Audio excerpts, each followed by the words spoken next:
the mainstream is really focused on building models, mathematical models, but a little less focused on like, what are the details? Like, how does the Fed actually work? Like, how do these policies actually get implemented? For them, a lot of the time, they just don't care. Whatever kind of supply and demand or whatever story is being told happens like through these institutions. And so the institutional details don't matter to them.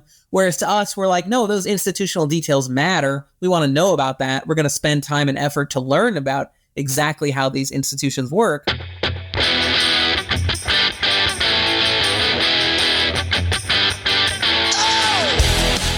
This is the MMT Podcast with Patricia Pino and Christian Riley. Hi, I'm Christian Riley and welcome to the Modern Monetary Theory Podcast. You can find us on Twitter at MMT Podcast, and you can support the show by going to patreon.com/MMT Podcast. If this is your first time hearing about MMT, you might want to listen to our first 3 episodes for an introduction, which I've linked to in the show notes, along with some other things that relate to this particular episode. And as ever, I've linked to where you can support this podcast financially via patreon.com/MMT Podcast. Support starts at $1 a month or £1 a month or whatever the equivalent is wherever you live. We're 100% listener funded. Your financial support really helps keep the show going, and your support in other ways, whether it's by recommending us to other people or just by listening and spreading the word about this stuff, really helps too. A big thank you to all of our supporters so far, and thanks as ever for the time you put into understanding MMT. This is part 2 of a 2-part conversation, and you can find a link to part 1 in the show notes. Let's dive in. Let's move on to Peter Santa Anna's question.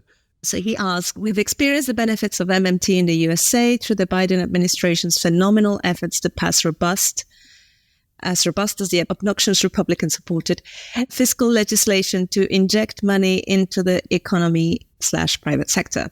Additionally, allowing the Fed to play its role demonstrated monetary policy doesn't directly impact inflation in the least. Pandemic impacts, supply chain jams/issues, and unscrupulous corporations drove inflation and sustained it until the fiscal remedies could reach the private sector and resolve many issues. Yes, there's more to it. The question is, what pricing policy should the government implement to better manage inflation? Cheers and a happy soft landing. I love this. Cheers and happy soft landing. Thank you, Peter. Just as an aside real quick, I don't know about you guys, but like I'm on Twitter and it's terrible and like there's so much negativity. And lately I've been thinking a lot like, to some extent, the negativity is driven by all the bad things that happen in society. And that's true. And there's all this bad news all the time and stuff. But also I'm starting to kind of think about how a lot of the negativity is actually just driven by us just choosing to be relentlessly negative all the time. And like, we actually don't have to make that choice. And maybe we shouldn't. Maybe we should focus on the positive just a little bit more. So thank you. Cheers and happy soft landing to you as well. We're British over here, so we're completely unable to do that. I'm sorry. I know you all can't smile. I'm spending very little time on Twitter and a lot happier for it. Good for you. I mean, you have a really good theory on how the government sets prices, right? Yeah, so what pricing policy should government implement to better manage inflation? So really interesting question, right? Because it directs the focus to government pricing policy, which is something that is totally overlooked. But, you know, for one thing, MMT says is really important, right? And this is work that I've done, like building models of how this works. And I'm still working on that. And also there have been some discrete historical episodes where this has become particularly important. So here's one episode that I'm thinking of. During World War II in the US, at the beginning of the war, one realization that the government had was that we've got these different branches of the military, right? Army, Navy, and so on. And they all need things. And in a lot of cases, they all need the same things. We need shoes and we need metal for the vehicles and stuff. We need all these different things. We need guns. And at the beginning of the war, you have each of these agencies basically just going out and get the stuff that it needs for itself, because that's always worked before now, right? The Navy gets the stuff the Navy needs, the Army gets the stuff the Army needs, and so on. But in the war, they start to realize, hey, we're in a really hot economy and we have shortages. We have scarcity problems. There's not enough to go around. And so there needs to be a little more thoughtful coordination, a little bit more thoughtful control. And one of the things they realized was happening is you have these different branches of the military bidding against each other. They're like, we need this metal or whatever it is. We need this steel. So we'll pay for it. And then unbeknownst to the army, the Navy is also bidding on the steel and they also want it. And so they're also willing to pay a high price. And you get the government bidding against itself to try to get some of these goods. And so that's kind of obviously going to drive inflation. Certainly it's going to drive higher government spending at a time when you want to be keeping a lid on that. And so what? So the solution here is like, okay, we need to centralize procurement. We need it so that some agency needs something, they submit an order, and then the procurement agency works on getting them what they need at the lowest price that they can, rather than just letting them bid against each other. Now, one place where I saw this come back into play in my own lifetime was the COVID personal protective equipment, right? The PPE. And early in the pandemic in the US, you have Donald Trump saying like, the federal government could buy PPE and distribute it to the states, but we're not going to do that. We're going to have the states individually, you worry about it. You get your own PPE. And so we have 50 states here at a time when PPE is scarce. And so you have the states potentially bidding against each other, driving up prices in a way that doesn't make any sense.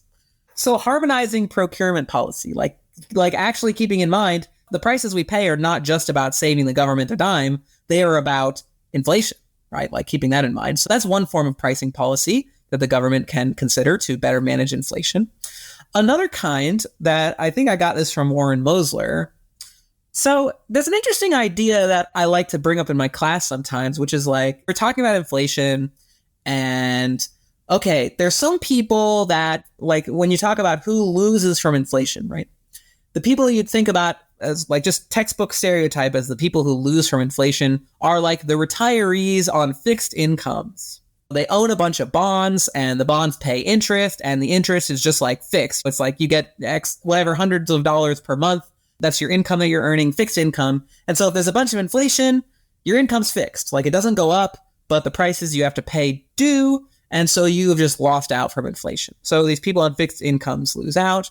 Okay, so then what do we do? Well, we want to protect them from inflation, right? We don't want the retirees to lose out to inflation. So what do we do? So things like Social Security, right, our old age retirement pensions in this country, they're indexed to inflation. They get a cost of living adjustment. So each year the government looks at what was the inflation over the last year and they increase the Social Security payments by that amount to try to protect these people from inflation. So the paradox that I like to point to in my class is that protecting people from inflation is itself inflationary. Imagine we protect everybody from inflation. Okay, that's going to drive a bunch of inflation, right? Because if people's incomes are going up because of the inflation, then they're going to spend more. And if the spending is going to drive more demand, if this problem was too much demand, then now there's even more demand. So the inflation goes up even more. Protecting people from inflation is itself inflationary. And so what can you do instead, though? I heard this from Warren Mosler, I think. Here the proposal is like, how about what we do is we tie certain forms of government spending not to the inflation rate itself, but to the inflation target. Right now, the Fed sets some inflation target of like 2%.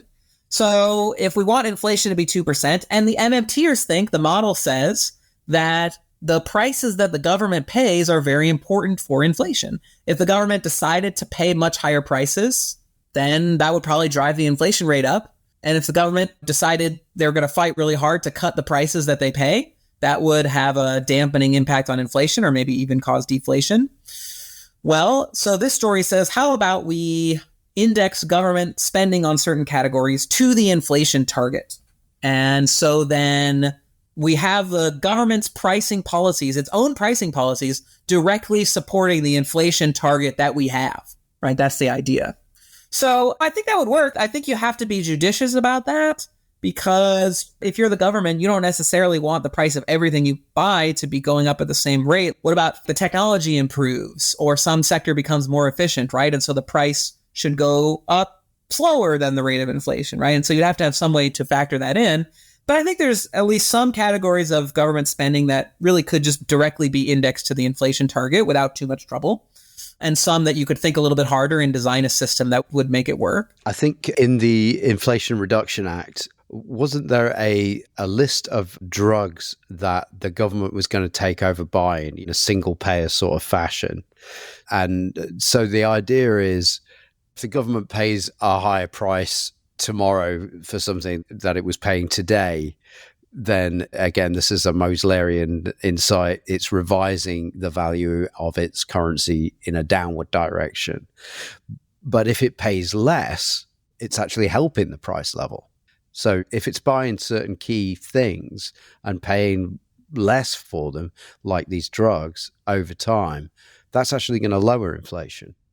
Yeah, that's the idea, right? Now, I will say, to the best of my knowledge, the way that policy works is not that it's like a single payer thing, but more that it is that the Medicare system, the old age medical insurance program in this country, that this is a long-running thing that they're not allowed to negotiate drug prices. They just pay whatever the drug companies say it costs. And so what this did is opening the door to Medicare negotiating. It says, we'll make a short list of these drugs that Medicare is going to be allowed to negotiate so that they can try to keep those costs down. Yeah. But I think you're right that there's got to be some feed through of that to the price level, how big or small, depending. But, there's another issue there too, which is a little bit less macro, but it's like, there's certain sectors that the government subsidizes pretty hard, like healthcare or like education. And those tend to be the sectors where we've seen prices go up way faster than inflation. And so that's just a hard problem. Is how do you keep relative prices? How do you keep the price of those goods relative to everything else from just skyrocketing simply because the government is willing to pay? We have to have these drugs because people have to live. So people are going to pay whatever it costs to get the drugs. And if people can't afford it, then they're going to demand the government come in and subsidize health insurance. And so how do we keep it fair?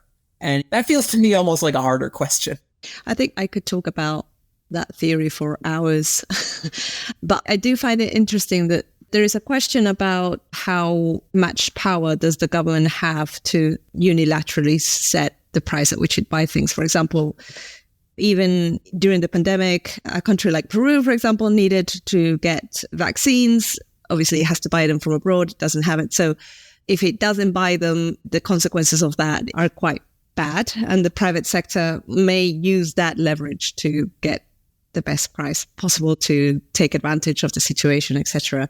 If you're in a situation like that, and it's your domestic businesses, that's a situation where you should be thinking about price controls. Like, that's a situation where the government should be thinking about, we're just going to tell you what you're legally allowed to charge, and that's what we're going to pay. And as long as it's profitable enough, you'll get some people willing to do it. Because that's a situation of just like a power imbalance, right? And so the way to correct that is change the nature of the game. Yeah, but I thought that at the moment they set the behavior of the central bank to 2% interest rate, and they hope that this private sector sets its expectations at that 2%. But I think that if you use Warren Motley's proposal of increasing what the government pays over 2% every year, then wouldn't you kind of in a way be training the private sector to expect that rise every year and then eventually not to ask for more or not to use those exploitative. It could get to this sort of don't fight the Fed level. Yeah, that's what I was trying to say.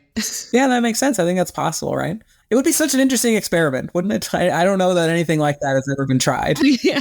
So moving on to the next question. This is from John Ibbotson. I'll read it. John says, I watched Sam's YouTube video on the price level. Loved it. The most fundamental law of economics is underlying all the models, i.e. supply and demand. But what if labor mobilization can impact supply and demand, i.e. class war disrupts the operation of capitalism? ? I actually was surprised to read this question because last time we spoke to you, Sam, we were talking about monopoly and monopsony and stuff like that. And you were saying that classic supply-demand curve, you can only draw that in a situation with perfect competition.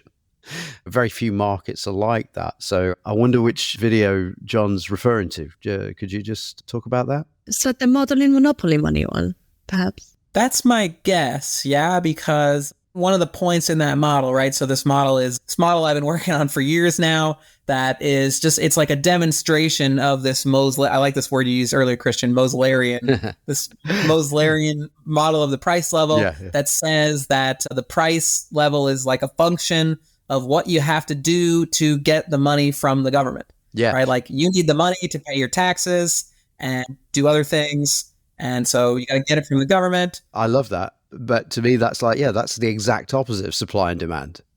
Right. The price level, it depends on what the government says you have to do to get its currency. There's no market there at all. It's a monopoly, right? Well, yes, but also, like, what's happening is that the government is creating a market in its own money. Yeah, that's a secondary market. In fact, don't you call it something like that? The secondary market for dollars. It's not a market in money per se. It's a market in like people willing to sell stuff to the government. Yes. Like that's what the government's trying to create. Yeah. So you've got, when Warren talks about it, he talks about, okay, so the government, let's just say the government only employed soldiers. And therefore you've got somebody else who doesn't really want to be a soldier. Okay, what do I have to sell to a soldier to, like, I want to make pizza. So how many pizzas do I have to make to get out of being a soldier for a day? And what he's talking about there is, well, that's relative prices. How much is pizza making worth relative to soldiering?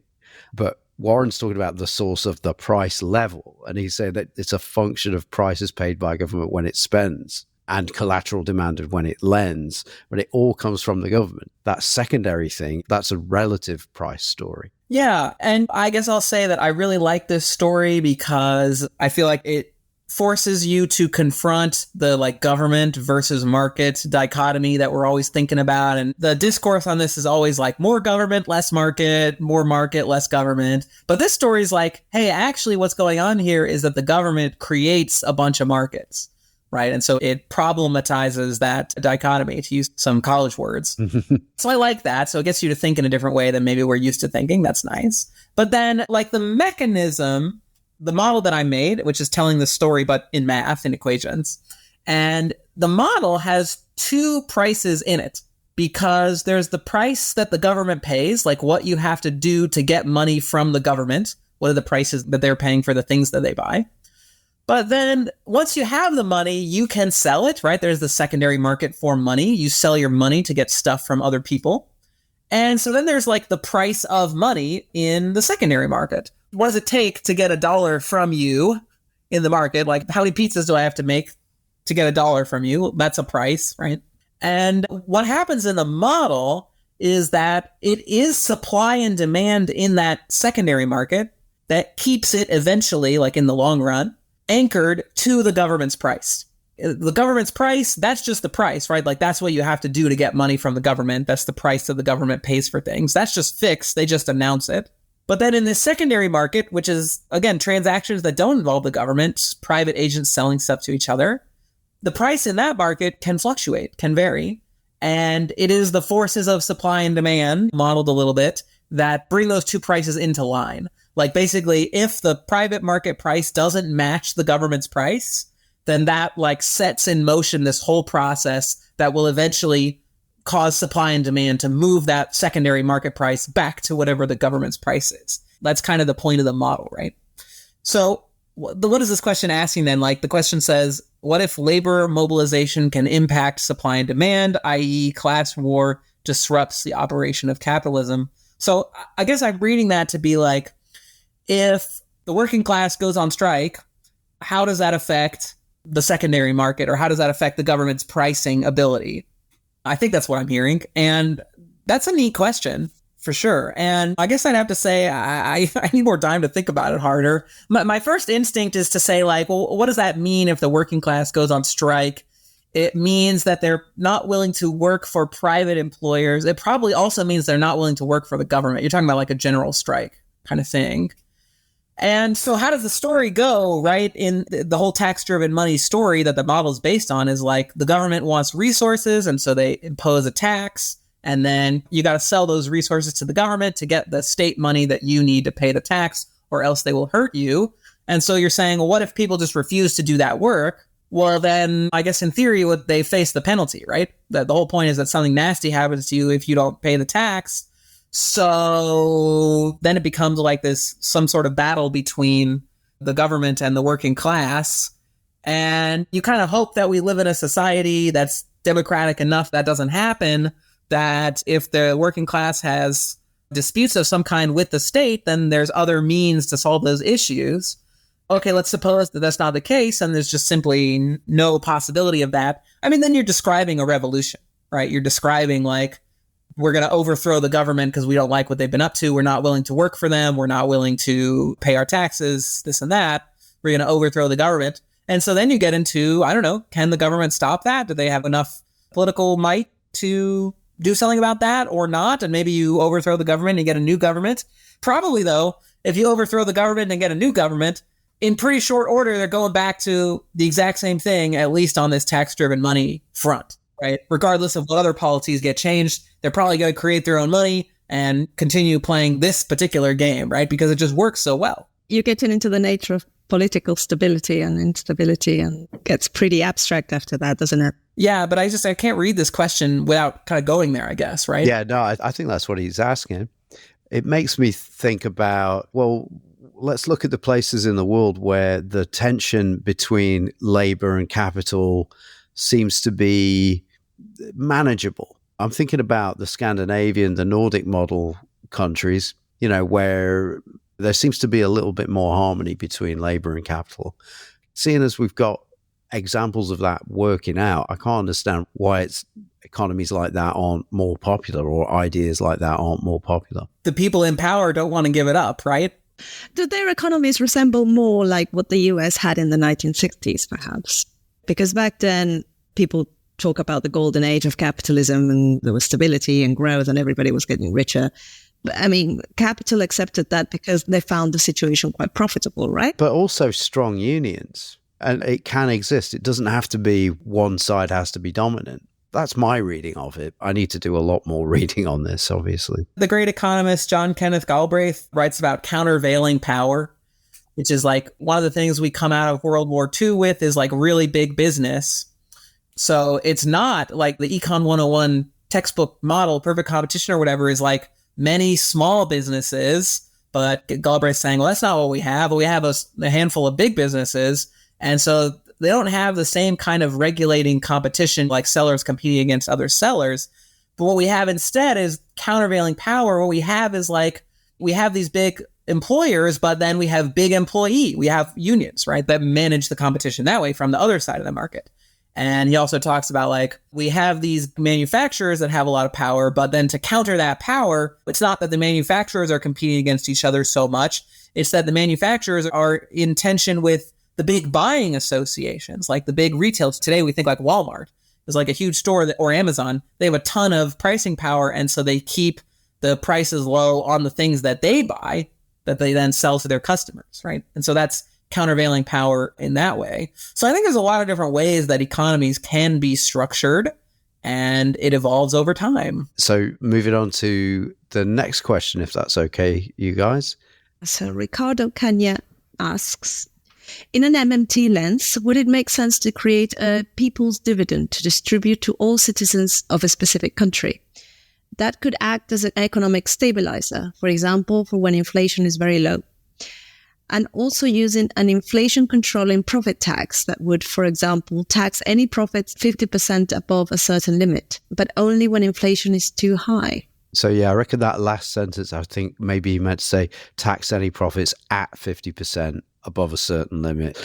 So it's a 50% tax above a certain threshold, but only when inflation is too high. And I guess the devil would be in the detail there of like what is too high. Isn't that what we had here? Yeah, windfall tax. But isn't that sort of taxing the profit after the damage has been done? Or could it be used to deter the profit seeking in the first place? So I think there's sort of two parts on that. Like number one is that even if they earn the profits, like you want to tax the income away. So like that the income doesn't get respent and then you're driving aggregate demand on the back end. So like in the US during the war, right? One of the things that came up was, okay, we did price controls. And so the government's just like limiting what prices can be charged. But one problem, a whole series of problems that they had was like, well, let's say the price of clothing. We're making clothing and we're making it using these imported fabrics and things. And the price of those fabrics are like, we're importing them. So those don't get controlled very much. And so the price of the final product, like the final shirt, is fixed. It's got a price control, but the price of the inputs are rising. And so it's actually becoming less profitable to produce basic clothing. But it ended up being because the price of more expensive clothing, like luxury clothing, was still just higher than the price of cheap clothing. Producers started producing more luxury clothing because they could make more money from selling it than basic clothing. And so the problem here is like, oh, geez, we're getting too much luxury clothing and that's not what we need. We need more basic clothing. We shouldn't be making this luxury material right now because it's a war and people should spend their money on this basic things at this time. And Galbraith writes after the war that probably the approach they took to that was maybe a mistake. What they should have done is actually not controlled the price of luxury clothing, just allow it to rise. And what that would do is choke off the demand for it. If the price goes up, then eventually people aren't going to want to buy it and they'll shift back to buying basic clothing. And so if it's not getting purchased, then producers will shift away from producing it as well. So what we should do is let the price rise, but then we do have this high incomes problem that's going to be a high profits. And so this is where the profits tax comes in, the excess profits or windfall tax. Let the price rise and then tax back the profits. And Galbraith in this case is saying, well, we should focus our price controlling efforts elsewhere. We should focus them on like the basic necessity kind of goods like rent and basic clothing and things like that. But then for luxury goods, just let the price rise and tax the profits back. So yeah, there definitely is something to this like inflation controlling profit tax. And I think it has a lot to do more with a little bit less maybe to do with the pricing and a little bit more to do with the income, preventing the income from getting spent. But yeah, maybe the pricing as well. Now, in terms of the people's dividend thing, using a people's dividend as an automatic stabilizer. Now, one thing I think is interesting about this is like, this is what we did during COVID, was it not? But yeah, if you ask Randy Ray, he'll say what he didn't like about that period is like people were saying, oh, they're doing MMT. They're dropping money out of helicopters and they're just mailing checks out. And obviously Randy is like, we never said that. We're targeted spending. So they never asked any of us and we never told them that. Clearly politically popular though, right? Yeah. And it was also something that was easy that they could do quickly. Just checks, sure, boom, we'll have those out in a few weeks compared to like, oh, we want to do some big investment project. Well, that's going to take time, right? And this was actually this was a joke in this country after the 2008 crisis and they passed the big fiscal stimulus, not nearly big enough, but big fiscal stimulus after the 2008 crisis. And the joke was like, there's these shovel-ready projects that like somebody somewhere has a binder full of shovel-ready projects that's a bridge that's just like ready to get built. All it needs is the money and we'll just throw the money and it'll be ready to go, right? Well, it didn't really work out that way. The projects weren't actually shovel-ready, but checks are fast, right? We'll be right back after this message from our sponsor. Hey there, dear listener. Our sponsor for this episode of the MMT podcast is you, the listener, and we can't do it without you. And when I say it, I mean our aim to promote the best understanding that we can put together of how this thing called the economy actually works and how we can make it better. And we think a big part of that is knowing that better is possible and that many destructive policy choices are often sold to us by falsely equating the spending capacity of a government to that of a household. The way your government spends is nothing like the way a person or a household spends because currency issuing governments are the source of their own spending money. Unemployment, underemployment, underfunded public health services, poverty, and many other things that politicians and pundits sell to us as sad but necessary are actually never necessary. Our money system has been mischaracterized in the media and academia for decades. An electorate that knows how it works can truly change things for the better and literally save lives. So we hope you can find it in your heart to support us via patreon.com/MMT podcast because it really helps keep the show going and we want to make it bigger and better. So thanks as ever for the time you put into understanding MMT. Let's dive back in. I think, was it Randy Ray who said, Christian, that he would have prevented the unemployment in the first place? It's like the government waited for people to become unemployed and then gave them checks, as opposed to, I guess what they did over here was subsidize wages in order for firms not to let people go. I'm not sure that's Randy, but I mean, if we were doing MMT, you guys, I mean, correct me if I'm wrong. I know we say, look, it's a lens, not a thing you do, but like if there was the job guarantee, because Ricardo is proposing this as an automatic stabilizer, Now, what was different with the stimulus is like it wasn't automatic. That was discretionary, right? They had to go and pass a bunch of legislation. They did it quickly, but it's not automatic, is it?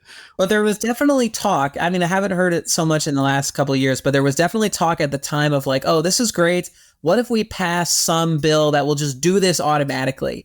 They'll like set some criteria, and if those criteria are met, whatever's going GDP or something, then it'll just send out checks to everybody just by law. And so there definitely was talk about making it some kind of automatic stabilizer. But that's not what's happened. And we should just use this as an opportunity to say our idea is, okay, you lose your job because there's a pandemic or whatever, because there's a thing called the business cycle. You lose your job, you instantly get another job, and you're always there, and you're always guaranteed a socially inclusive income. That's our automatic stabilizer idea. And also we ought to just emphasize that I think maybe we're going down the road of talking about what people call UBI. And it's not UBI, is it? Because is it right to say it was a one-off UBI? So like both the UBI and this kind of like people's dividend automatic stabilizer idea, they both have a similar kind of problem, which is like basically how do you figure out what the right amount is? It's like damn near impossible to actually get it really right and also get it to exactly the right place, right? Like which people actually need this money and which people don't really need the money. And therefore, it stops being universal. As soon as you start going, well, it's going to need to go to the people that actually need it. Well, that's not universal basic income then, is it? Yeah, that's an issue. I mean, because they both have this kind of theoretical issue, which is like, if we're talking earlier about the pricing model, the Moslerian price level model, that's like the value of the money comes from what do you have to do to get that money from the government? What thing of value do you have to give up, or how much time do you have to work to get the money from the government? Well, these kinds of policies, the answer is nothing, right? You don't have to do anything and they just give you the money. And so then from that point of view, you say, oh, well, that must mean the money is worth nothing, right? Now, it's not quite as simple as like, if we do a UBI, we're going to have hyperinflation. That's not quite what I'm saying.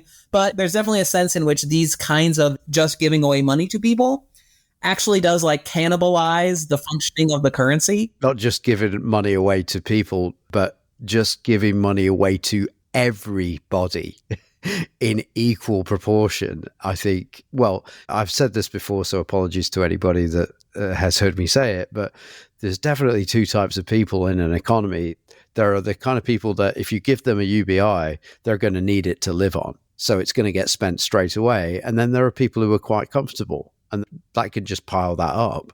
And basically, you're giving them a house every 5 years. What's that going to do for wealth inequality? It would have to be a pretty extreme situation, because I think in the pandemic, even if the US would have a job guarantee at the time, it would not have been sufficient to deal with the shock of what happened. And you would have had to use some sort of emergency measure. Because it's an emergency measure, I'm very reluctant to put it on automatic. But I don't know. What do you think, Sam? I think I agree with you, actually, Patricia, which is like, just in terms of the regular business cycle, automatic stabilizers, like MMTers, myself included, really like the job guarantee. Like that's kind of the ideal automatic stabilizer. Doesn't mean it's the only possible automatic stabilizer or we couldn't do others, but it does address a lot of these issues in a very nice way. Certainly the value of the currency issue, certainly it gets money to exactly where it needs to go and nowhere else, right? Which is a very desirable property of the job guarantee. So that's good. Now, the job guarantee would have helped during the pandemic, but there was a whole new set of circumstances there that just because we had a job guarantee wouldn't have meant we wouldn't have needed to do anything else, because all these businesses would have been shutting down and going bankrupt for no real reason. Businesses that we were going to need after the pandemic, yeah, you want to make sure they're still around and we don't have to start them from scratch. Like it just doesn't make sense, right? So certainly you need other policy. And I think the checks made a lot of sense at the time. And I'll certainly tell you, I got a few of them and that was great. So I wouldn't rule out the checks thing ever happening again. I think it's not necessarily a bad thing. But for just the everyday business cycle, yeah, I mean, job guarantee, I think really does address a lot of the kind of issues that we talk about. Of course, I rush to say it's not a panacea, right? It doesn't solve all problems. It's certainly a very good policy. Just to recap, though, I think we're all on the same page, and MMTers do say this. Our problem with UBI as a concept is right? The universal part of it is just not targeted, and it's not necessarily going to be healthy. Well, to me, it's not so much that it goes to everybody, but it's about how big it is, which is like, Like in fact, there's one kind of UBI which is like definitely going to cause inflation. And that is the kind that is designed to be so big that people don't have to work anymore. You sometimes hear people say, we need a small UBI, but you sometimes hear people say, no, we want to give people the choice whether or not they want to work in the labor market. And just basically by definition, that's inflationary. The issue is that I understand that drive. I understand because we understand the economy to be a coercive system, right? We are being coerced by the government into labor and work, and that's the reality of things. And I understand people wanting to get rid of that coercion, right? It seems quite brutal in a sense. But at the same time, that coercion also comes with a degree of accountability. And it's like, how do you have the accountability without the coercion? And if there was a way in which we could have that, that would be ideal. But at the moment, I can't think of a solution for that. And I'll also add that some of that coercion is just driven by the laws of physics, right? Like entropy is a thing, like the food has to be produced and work has to be done to maintain your living style. Like it doesn't maintain itself and the robots are coming or whatever. But I don't really believe that there will ever come a day when human lives cannot be improved through human effort. And so like the coercion is driven to some extent by like, we want to live and we want to have nice lives. Therefore, we need people to work. But people who complain about this coercion is because they can see that the government doesn't necessarily represent their interests, right? And that's a problem that our democracies are not quite there yet, so that we can say, oh, okay, so that the government is truly doing something for the public good and for public purpose, as one might say. Yeah, I definitely agree with you on that. And like there's the Gallup that does polls, like they poll how people feel about taxes, whether they feel they're too high or too low or just right or whatever. And the period of time when the U.S. citizens in these Gallup polls were like most satisfied with the level of taxation was also actually during World War II, when the taxes were ridiculously high. But of course, they're ridiculously high, but you're saying, well, they're doing the right thing though, right? Like they built up trust and they're fighting this war and it's really important. And yeah, we're paying a lot of tax, but we need to. And so that at that moment is like a much higher social trust situation than we're in right now. And so, yeah, you're right. So this is a political problem. So very often this kind of trying to remove that coercion is trying to basically saying, let's get government off our backs and trying to avoid having to deal with the fact that we need to make the government a more democratic entity and a more representative entity. And I'll also add a more brand focused entity. Like there's this meme that goes around every now and again, which is like about libertarians rediscovering why we have a government.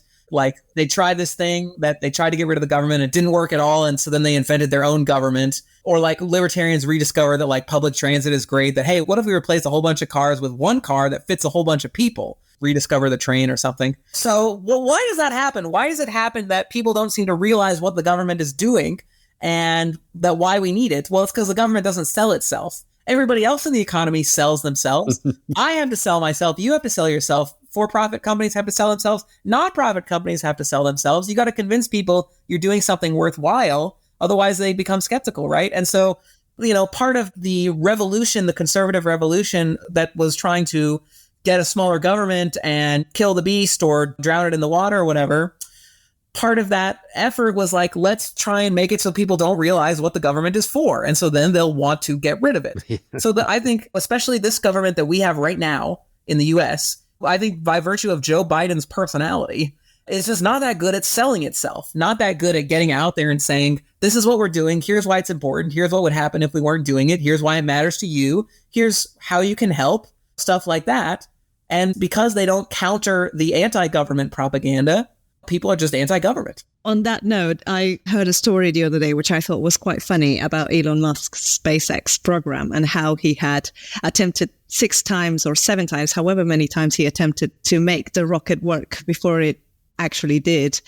And somebody commenting, nobody would put up with that if it came from the government. The government doesn't have the luxury of trying 6 times and it exploding in midair, however many times before program can move forward. And yet this kind of myth of the government not being able to do anything, or we simply don't tolerate things from the government that we allow the private sector to get away with all the time. Yeah, that's a great point. And also, like, the government can push back on that. The government can try to sell itself and sell a counter narrative that's like, yeah, this project didn't work, but that's because we're experimenting. Of course, a bunch of them aren't going to work. Like, get off our backs here. We're going to keep trying. They're so focused on never messing up even a little bit, even once, But then they don't try stuff that is risky, which is really what you have to do to succeed. Not that I've read it all yet, but it sounds to me like a job for Mariana Mazzucato's The Entrepreneurial State. Just that re-emphasizing, like, a lot of your smartphone, a lot of the technology that you take for granted was developed in government laboratories or on the government's tab, and then once it becomes profitable, it gets kicked over to the private sector.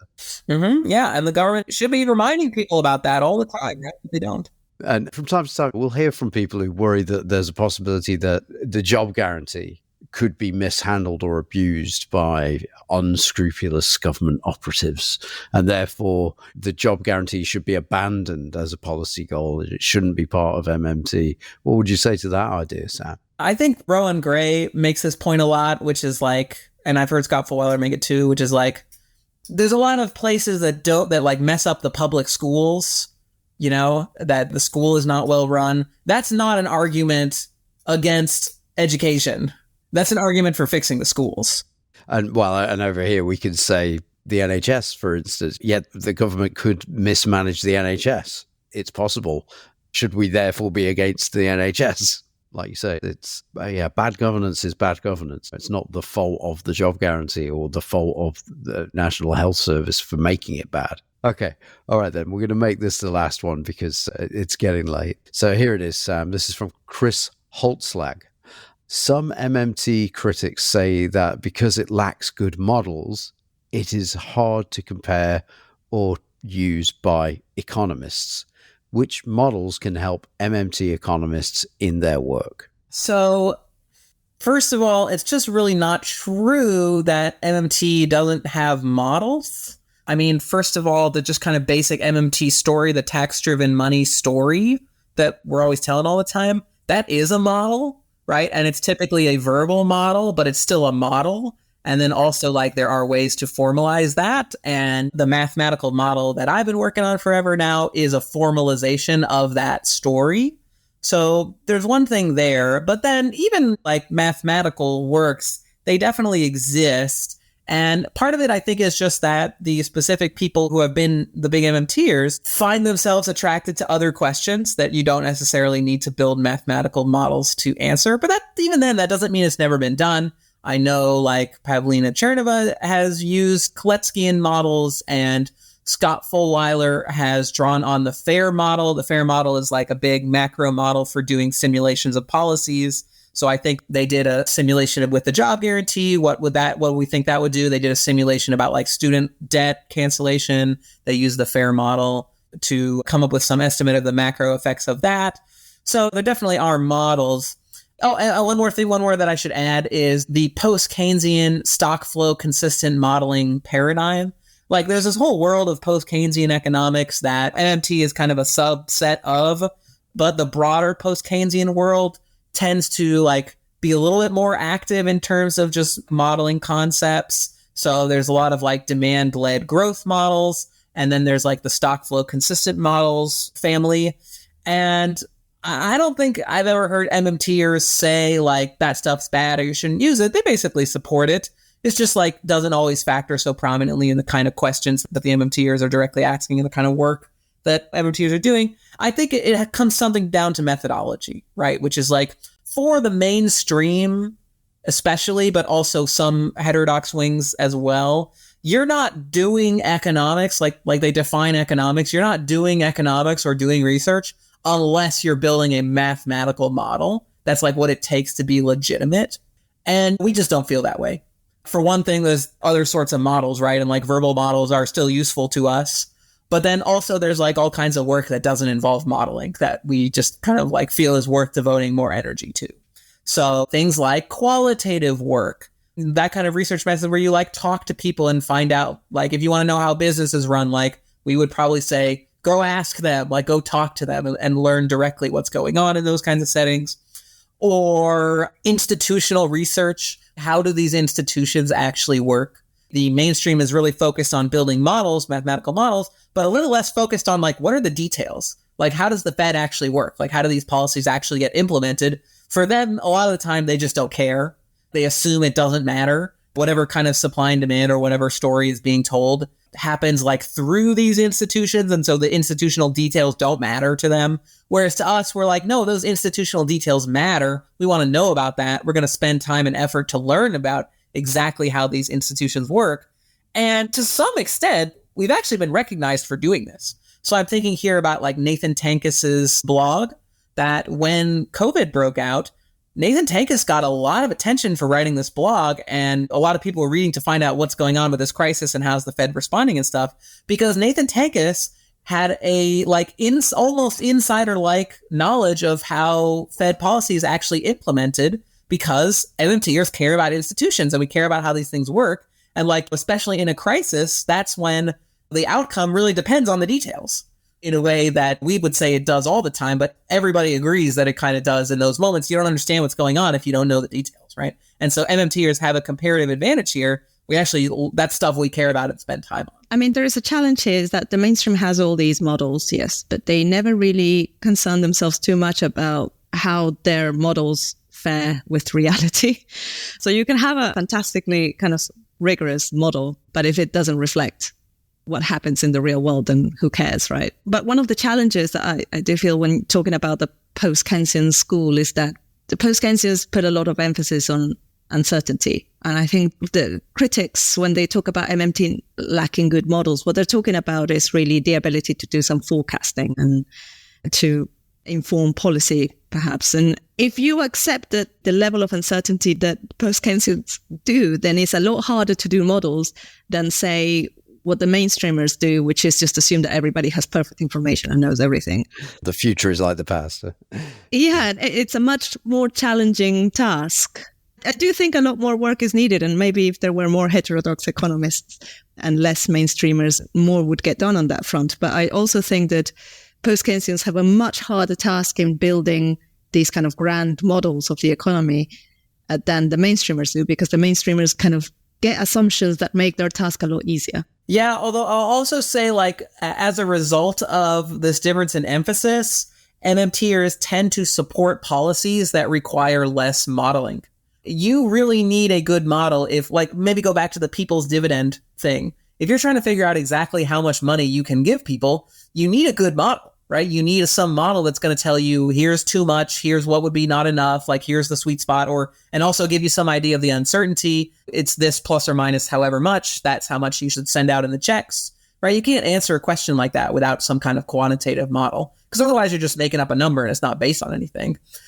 But the MMTers tend to support policies like the job guarantee that don't require that. There's no parameter to fine tune there. And similarly with interest rates, by the way, as well. Like the mainstream approach is let's raise interest rates or adjust interest rates to fine tune the economy. So then you have to know exactly how much, right? How much am I supposed to raise or cut interest rates? We need a model that can tell us that.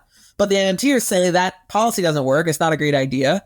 And so we prefer this other policy that does not have this parameter that needs to be fine tuned. We don't need to know exactly how many people the job guarantee is going to hire. We just start the policy, and however many people show up, we expand the program to meet them.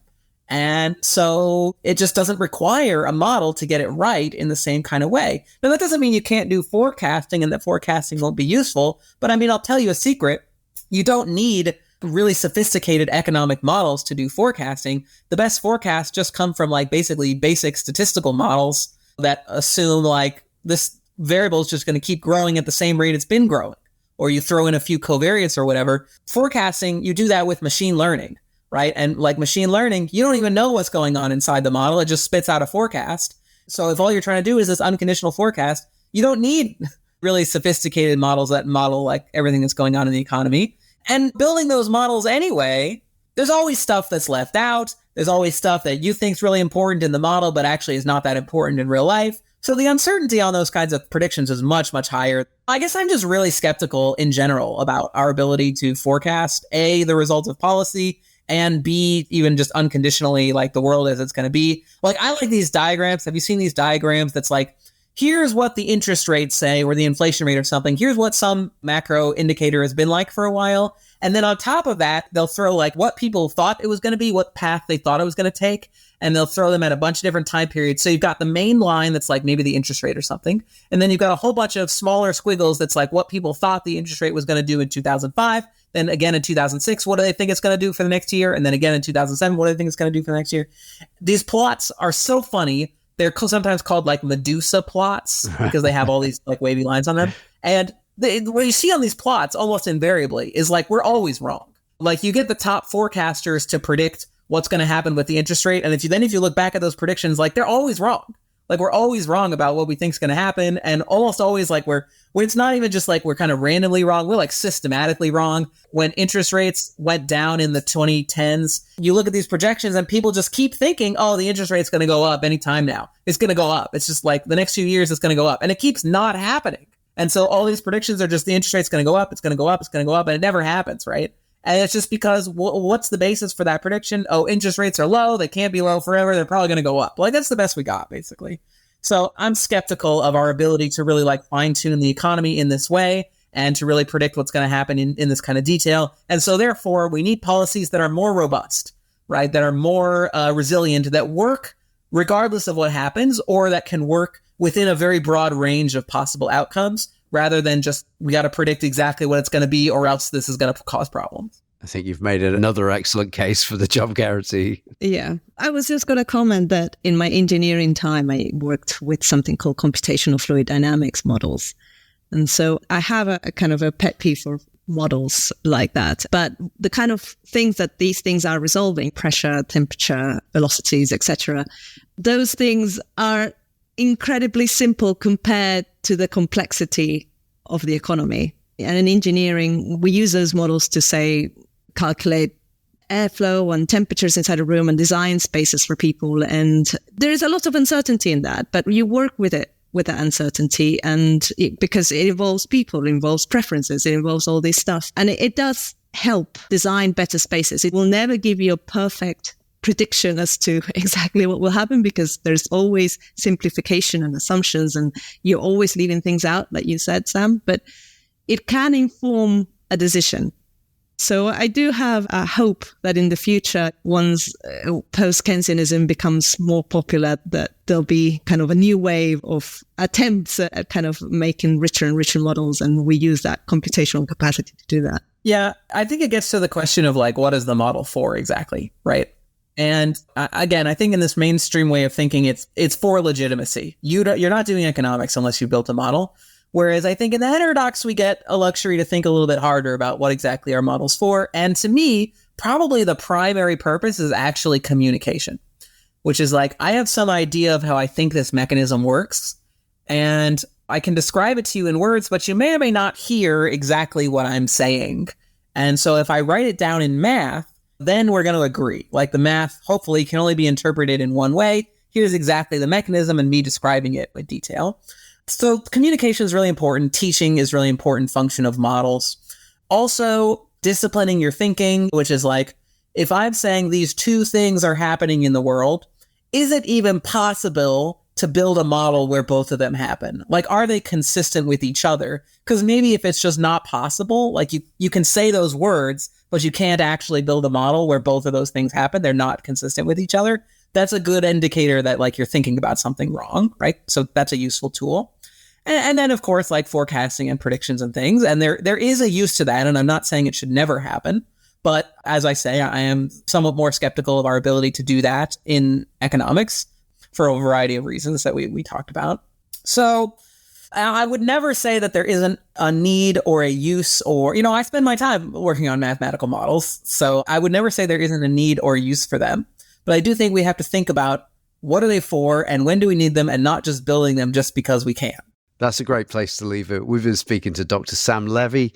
I'll link to where you can stay current with Sam in the show notes and look at his models. If you want to take your understanding of MMT and real-world economics to the next level, Modern Money Lab is running online graduate and postgraduate courses. I'm studying there. I'm loving it. Long-time listeners will know most of the lecturers from our shows. It's a who's who of MMT. And I've said it before, and I'll probably say it again because it's true. They are the best in the world at what they do. Finally, as ever, for our Patreon subscribers, there'll be a link to all of our patron-only episodes. Lots of extras there for people to unlock. Check out the show notes for all of the above. But for now, thanks so much for joining us today on the MMT podcast, Dr. Sam Levey. Thanks for having me, and you folks have a good evening.